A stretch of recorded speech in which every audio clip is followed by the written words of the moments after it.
क्या आपको भी सेंटेंस को ट्रांसलेट करने में प्रॉब्लम होती है, या फिर जब भी आप इंग्लिश में बात करने जाते हो किसी के साथ तो आपको ट्रांसलेशन करने में बहुत सारी दिक्कत आती है? तो गाइस वीडियो के एंड तक बने रहना। आज मैं आपको बताने वाला हूँ आखिर में ट्रांसलेशन करने की जो राइट गाइडेंस है, वो राइट मेथड है, वो क्या है और वो कैसे काम करती है। So without wasting our time let's get started. So guys today we are here in English speaking course. आज हम बात करने वाले स्पीकिंग प्रैक्टिस #12 की। तो गाइज मैंने आपके सामने एक पैराग्राफ लिखा हुआ है, मैंने एक बहुत ही प्रैक्टिकल एग्जांपल लिया हुआ है। आज आपको मैं बताऊंगा आपको सेंटेंस को आखिर में ट्रांसलेट कैसे करना है और कौन से सेंटेंस को ट्रांसलेट करना है, ताकि आप आने वाले समय में या फिर जब भी इंग्लिश में किसी के साथ बात करते हो लाइव, तो आपको दिमाग में जो भी हिंदी में सेंटेंस आता है, जो भी हिंदी में मटेरियल आता है, उसे आप इंस्टेंट ट्रांसलेट कैसे कर पाओ, आज आप सब सीखने वाले हो। सो गाइज मैंने यहाँ पे एक पैराग्राफ लिया हुआ है, बहुत इजी सेंटेंस है। इजी सेंटेंस इसलिए लिया हुआ है ताकि आपका ये स्टार्टिंग लेवल है। पहली बार आपको इस इजी से स्टार्ट करना है, but from the second time आपको इसे क्या करना है, एडवांस लेवल पे ले जाना है। तो आज मैं आपको एक एक सेंटेंस ट्रांसलेट करके बताने वाला हूँ। सो पहला सेंटेंस कहता है राघव एक अच्छा लड़का है, राइट। अब मुझे इसको अगर ट्रांसलेट करना है तो गाइस यहाँ पे देखो बहुत सारे सेंटेंस दिए हुए, तो ट्रांसलेशन करने में मैं आपको जो कॉमन फॉर्मूला देता हूँ वो आपको फॉलो करना रहेगा गाइस। सबसे पहले जनरली जो आपको लिखना होता है सब्जेक्ट, उसके बाद आपको लिखना होता है हेल्पिंग वर्ब, उसके बाद आता है गाइस वर्ब, उसके बाद आता है ऑब्जेक्ट, राइट। लेकिन आज जो मैंने जितने भी सेंटेंस लिए उसमें क्या नहीं आने वाला है, इसमें वर्ब आने वाला नहीं है।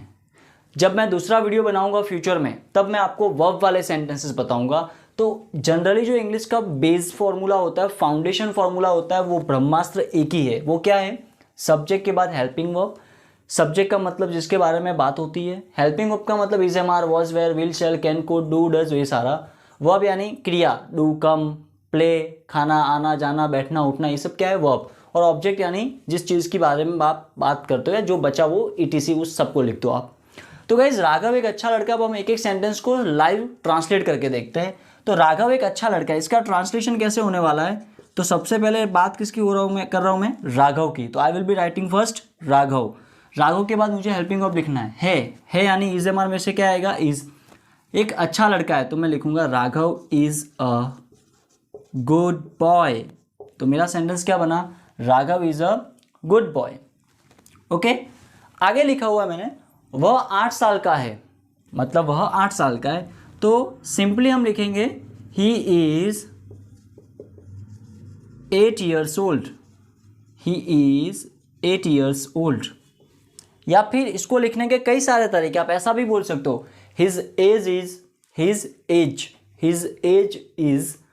8 years, या फिर he is at the age of like 8, या he is of 8 years। बहुत सारे सेंटेंस हैं लेकिन ये सबसे सिंपलेस्ट वे है। तो he is 8 years old, right. Okay, आगे लिखा है गाइज हम दोनों अच्छे दोस्त हैं। तो हम का तो इंग्लिश होता है वी, तो मैंने लिख दिया वी। अब जैसे मैं वी लिख रहा हूं तो वी का मतलब होता है हम, लेकिन हम दोनों की बात हो रही है तो मैं क्या लिखने वाला हूं? We both. तो मैं लिखूंगा वी बोथ। ओके, अच्छे दोस्त है तो वी के साथ गाइज इज, एम, आर, इन तीनों में से क्या आने वाला है? वी बहुवचन है तो बहुवचन की हेल्पिंग वर्ब लगेगी आर। अगर एक वचन होता तो क्या आता? इज। तो वी बोथ आर अच्छे दोस्त है तो क्या लिखूंगा? We both are good. अब दोस्त को हम क्या बोलते हैं? फ्रेंड, लेकिन बहुवचन है तो मैं प्लूरल में लिखूंगा तो लिखूंगा friends. We both are good friends. Best भी लिख सकते हो, बहुत अच्छे दोस्त है तो we both are best friends, right guys. आगे लिखा हुआ है सेंटेंस में वह बहुत दयालु है। वह बहुत दयालु है, दयालु का मतलब होता है काइंड। तो मैं सेंटेंस में क्या लिखूंगा? वह बहुत दयालु है तो ही इज, बहुत को क्या लिखते हैं हम? वेरी। ही इज़ वेरी, और दयालु को बोलते हैं kind. He is very kind, right. अब गाइस एडवांस इंग्लिश में जब आप बात करते हो तो ही इज़ का शॉर्ट फॉर्म क्या होता है? हिज। तो मैं कैसे साउंड होगा sentence? He is very kind, he is very kind. Okay, आगे लिखा हुआ है उसके पापा एक शिक्षक है। उसके पापा एक शिक्षक है तो उसके यानी क्या लिखूंगा? His father, his father. अब गाइस अगर यहाँ पे मैं किसी गर्ल की बात कर रहा होता, फीमेल की, तो यहाँ पे मैं हिज ना लिख के क्या लिखता? Her father. लेकिन यहाँ पे बॉय इसलिए क्या लिख रहा हूँ? His father. उसके पापा एक शिक्षक है तो क्या लिखूंगा? टू बी में again is, his father is एक शिक्षक है, a teacher, his father is a teacher, right. Okay, एक सेंटेंस और लिखा हुआ है, उसकी माता यानी उनके माता जी क्या है, डॉक्टर है। तो गाइज अगेन हिज फादर लिखा था, अब वापस क्या रिपीट करूंगा, वापस हिज को रिपीट करूंगा और फादर की जगह इस बार लिखूंगा मदर। हिज मदर क्या है, डॉक्टर है, तो अगेन इज अ डॉक्टर। तो मेरा सेंटेंस क्या बन गया, his mother is a doctor. तो गाइज देखो दोनों सेंटेंस सेम ही है, सेम ही हो रहे दोनों। His father is a teacher, his mother is a doctor. आप चाहो तो बीच में एंड लगा सकते हो, एंड, तो क्या बनेगा, his father is a doctor और teacher, sorry, his father is a teacher and his mother is a doctor. तो एंड से भी वाक्य को कनेक्ट कर सकते हो, लेकिन मैंने बताया ना आज मैं आपको बेसिक लेवल का ट्रांसलेशन बता रहा हूँ। अगले वीडियो में जब बताऊंगा गाइस तो आपको एडवांस लेवल पे सेंटेंस को मिक्स करके बताऊंगा। ओके, आगे हम बढ़ते हैं। उसके भाई का नाम नीरज है। अब देखो हिज मदर, हिज फादर, अब उसके भाई का नाम, तो वापस क्या लिखूंगा, हिज ब्रदर। तो हिज ब्रदर, उसके भाई का नाम नीरज है, तो his brother's name, apostrophe S लगेगा, हिज ब्रदर्स नेम क्या है, नीरज है, इज नीरज। तो सेंटेंस क्या बना, his brother's name is Neeraj, right. Okay, उसके बाद आ रहा है गाइस, देखो अभी वाक्य को फिनिश नहीं किया है यहाँ पे, इस पे क्या लिखा हुआ, और को इंग्लिश में क्या बोलते हैं हम, एंड, और को क्या बोलते हैं, एंड। वह 5 साल का है, मतलब उसके भाई का नाम नीरज है और वो 5 साल का है, तो and he is 5 years old। तो पूरा वाक्य इस तरह से बनेगा, his brother's name is Neeraj and he is 5 years old। आगे लिखा हुआ है, उसके घर में 5 सदस्य है। उसके घर में कितने लोग हैं, 5 लोग हैं। तो गाइस जब आपको बोलना हो उसके घर में 5 लोग हैं, या मेरे कंपनी में इतने लोग हैं, क्लास में इतने लोग हैं, मेरे मोबाइल में इतने एप्लीकेशंस हैं, तो गाइस आपको क्या करना है, आपको इस वाक्य की शुरुआत किससे करनी है, देयर से। देयर आर क्या लिखना है, देयर आर कितने लोग हैं गाइस, 5 सदस्य। तो मैं लिखूंगा देयर आर 5 मेंबर्स,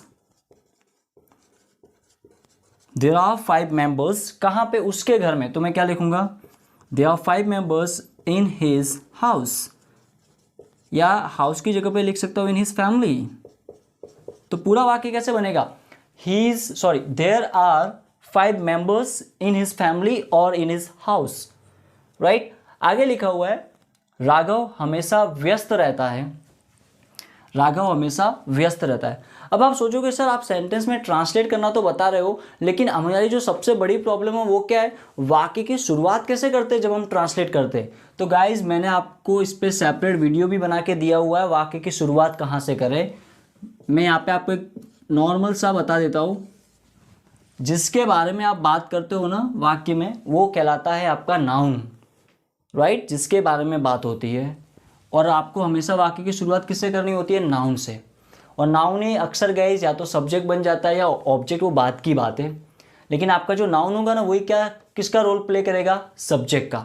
तो आपको हमेशा ये चीज़ याद रखनी है कि सेंटेंस में आप जिसके बारे में बात कर रहे हो, जिसके बारे में भी, वो आपका नाउन है और उसी से सेंटेंस की शुरुआत करनी है। जैसे कि राघव हमेशा व्यस्त रहता है, इसमें मैं किसके बारे में बात कर रहा हूँ, मेरा नाउन क्या है, तो मैं बात कर रहा हूँ राघव के बारे में। तो मेरा वाक्य की शुरुआत होगी ना वो भी राघव से ही होगी, राघव, राइट। तो राघव हमेशा व्यस्त रहता है, तो राघव इज, हमेशा वो क्या बोलते हैं, always busy, Raghav is always busy. अच्छा, ऑलवेज की जगह पे मैं ऑल द टाइम भी यूज कर सकता हूँ, Raghav is busy all the time through out a day, right.